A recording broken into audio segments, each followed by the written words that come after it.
столярной мастерской коррекционной школы-интерната 8-го вида поселка Нижний Куранах кипит работа. Ученики 7-го класса завершают обработку деталей для изделия, которое станет не только полезным, но и украсит интерьер. Это будет ключница, я сейчас шлифую, убираю ребра, чтобы ничего не зацепиться, не порезаться. Потом покрою их морилкой, и потом домой уже заберу и все прокручивать будем. Стас и его одноклассники знают точно, опыта много не бывает, а уровень мастерства повышается с каждым выполненным изделием. Для ребят не составляет особого труда как создание нового шедевра, так и починка сломавшейся вещи. К любому заданию мальчишки приступают с удовольствием. Елку изготовил, потом машинку еще, швабру. Выполненные из дерева сувениры, игрушки, кухонная утварь и даже предметы мебели не оставляют равнодушными даже самых взыскательных ценителей. Например, этот календарь можно разместить на столе или повесить на стену. Он станет постоянным украшением интерьера и не устареет никогда. На счету у каждого юного мастера множество шедевров. Из простого пенала или каких-то детских игрушек, корабликов простых, тракторов, они изготавливают швабры. Это тоже нужно правильно, методично и технично сделать. Они изготавливают разделочные доски, они изготавливают скамейки. Не останавливается рабочий процесс и у девчонок в швейной мастерской. В совершенствовании навыков кройки и шитья, усидчивости и стараний хозяюшкам и рукодельницам не занимать. В школе-интернате дети овладевают умениями, которые помогают выбрать будущую профессию.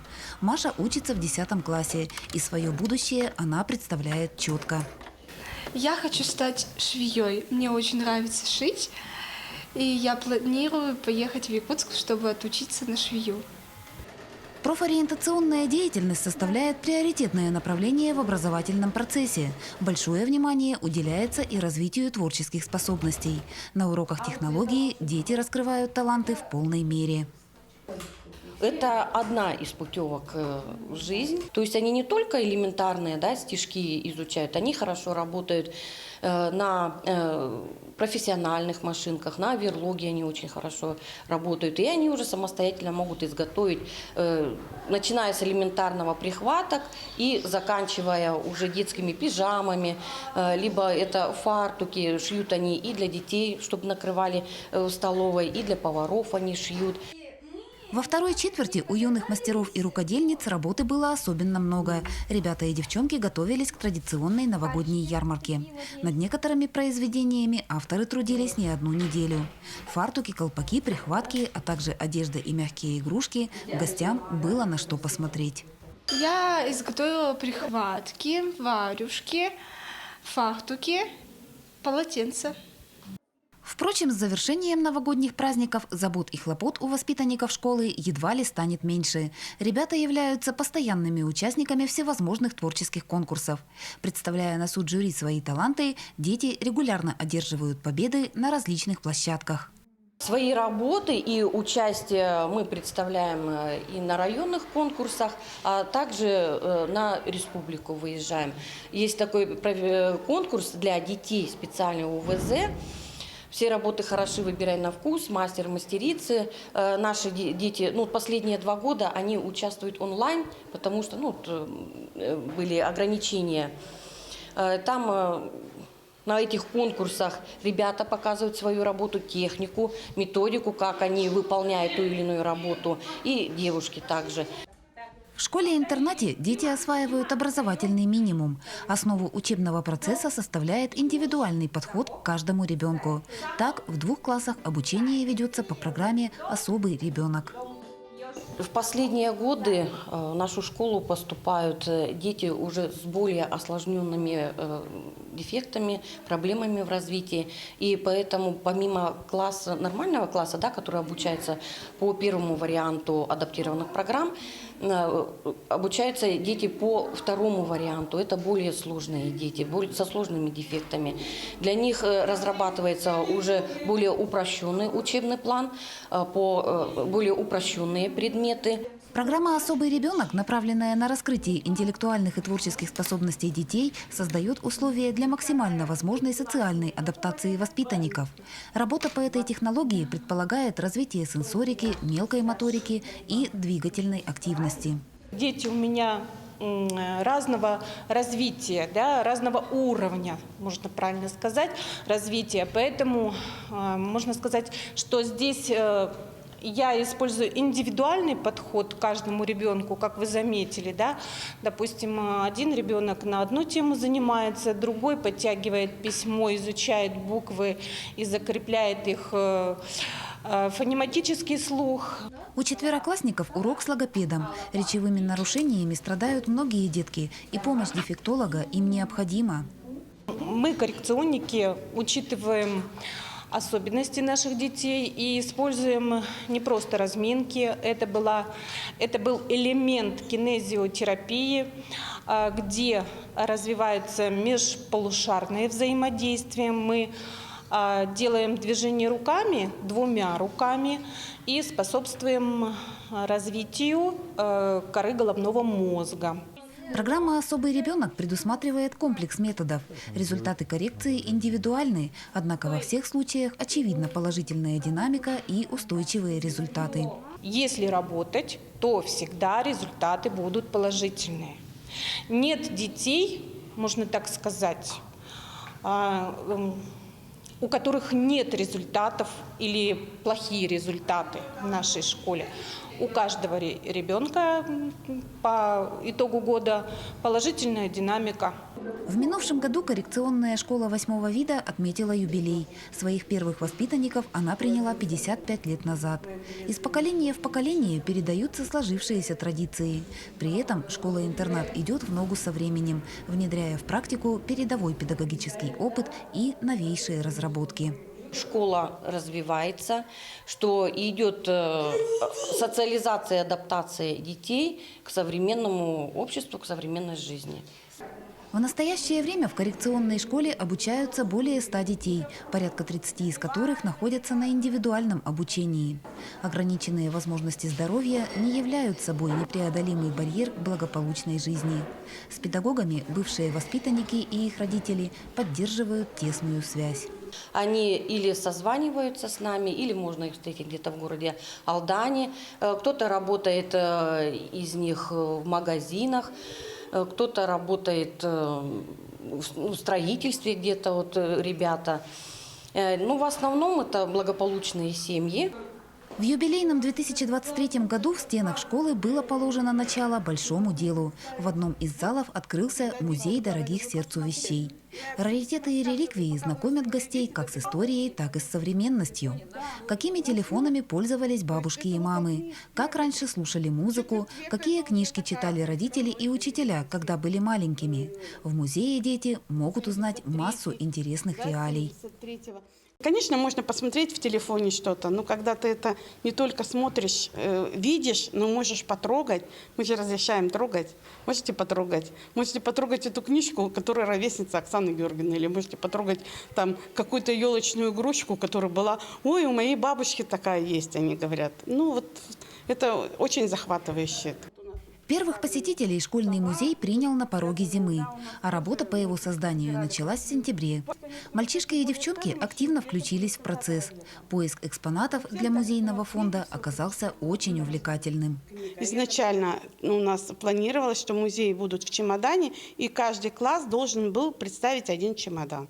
И здесь мы представили работы всей школы. И, соответственно, надо сказать, что вся школа внесла свой вклад в создание нашего музея дорогих для сердца вещей. Если школьники узнают о реалиях быта бабушек и дедушек, то люди зрелых поколений, приходя в музей, словно погружаются в минувшее детство, юность и молодость. Активное участие в создании музейного фонда приняли жители района. Я хочу сказать спасибо многим жителям Нижнего Куранаха. Особенно хотим сказать спасибо хору ветеранов и их руководителю, которая поддержала такую идею и сообщила о нашем начинании в своем коллективе. И ветераны, женщины, которые выступают в хоре ветеранов, они не остались в стороне и предоставили нам много экспонатов. Скажем, эти экспонаты из той нашей советской жизни.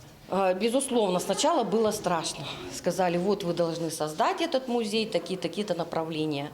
Но когда клич уже кинули, собирали не только коллектив, не только вот коллеги, работники, сотрудники приносили, откликнулись даже и жители поселка, и Салдана тоже. И вот помогают нам, как сказать, обогатить наш музей. Естественно, на этом у нас работа не заканчивается, мы будем ее продолжать.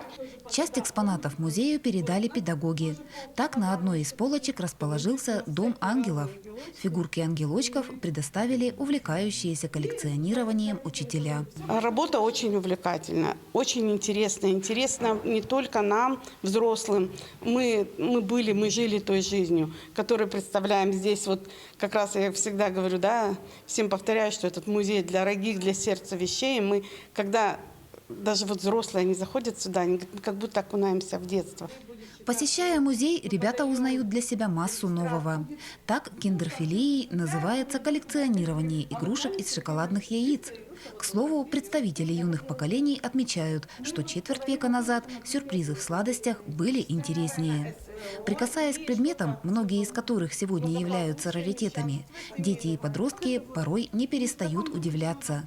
А некоторые из экспонатов ребятам хорошо знакомы. Дети мало того, что они удивляются, они всегда говорят: вот такое я видел там у бабушки, или там я видел у соседки. А как поэтому? А как раньше с этим играли? Или с этим вот... А раньше игрушки, даже вот в киндер-сюрпризах, а раньше игрушки были прикольнее. Вот, ну, они, как бы у них такая реакция неподдельная, скажем. Детям нельзя такое вот, ну, подделать такую реакцию, они не могут. Открытие музея дорогих сердцу вещей в коррекционной школе-интернате является результатом коллективного труда педагогов. Согласно концепции Министерства просвещения, к концу 2024-го музей должен быть в каждом образовательном учреждении. Между тем, в организации культурно-образовательных пространств сегодня имеют место нюансы, которые требуют уточнения и доработки. Для того, чтобы, наверное, все-таки музей существовал, а сейчас это обязательная часть каждого образовательного учреждения. Ставки надо для того, чтобы именно музеем этот человек руководил. Специальная педагогика подразумевает социальную адаптацию воспитанников и последующую интеграцию их в общество. Коррекция нарушений и отклонений проводится на протяжении всего периода обучения. Ребята учатся общаться с людьми и осваивают общепринятые поведенческие нормы. Большое внимание педагоги уделяют формированию у воспитанников таких качеств, как доброта и отзывчивость. Традиции милосердия в коррекционной школе сложились давно. Одно из направлений благотворительности составляет помощь бездомным братьям меньшим. Собранные корма передаются волонтерам приютов для животных. Наши дети – это очень добрые дети, отзывчивые дети к животным. Это действительно неоднократно у нас, уже много лет, проходит акция «Покорми птиц зимой». Да? Обязательно дети своими руками делают кормушки, в которые потом засыпают, кормушки для птиц, в которые потом засыпают семечки, крупу различную. Дети и педагоги коррекционной школы-интерната как присоединяются к благотворительным акциям, так и реализуют собственные идеи. После уроков активисты собрались в кабинете технологии. Юным хозяюшкам предстояло упаковать одеяла так, чтобы они вошли в почтовые мешки. Чуть позднее посылки были отправлены в один из госпиталей для участников специальной военной операции. Мы откликнулись на просьбу госпиталя конкретного с просьбой о том, чтобы чтобы помощь была оказана теплыми одеялами, покрывалами, потому что очень не хватает солдат на передовой, вот именно конкретно теплых одеял, так как сейчас зима, уже холодно. Одеяла из верблюжьей шерсти были приобретены коллективом коррекционной школы. Посылки для бойцов педагоги вместе с учениками собирают не впервые. Мы сейчас собираем на войну одеяло. Мы помогали им, и в том году мы собирали им лекарства. Мы вот им делали варежки. Начиная с прошлого года наша школа, работники, мы тоже собирали денежные средства и закупали лекарственные препараты. Педагоги и дети стараются всемерно поддержать бойцов. Так, консервные баночки для мальчишек и девчонок вовсе не являются мусором. Ребята освоили изготовление изделий длительного горения и в свободное время делают окопные свечи.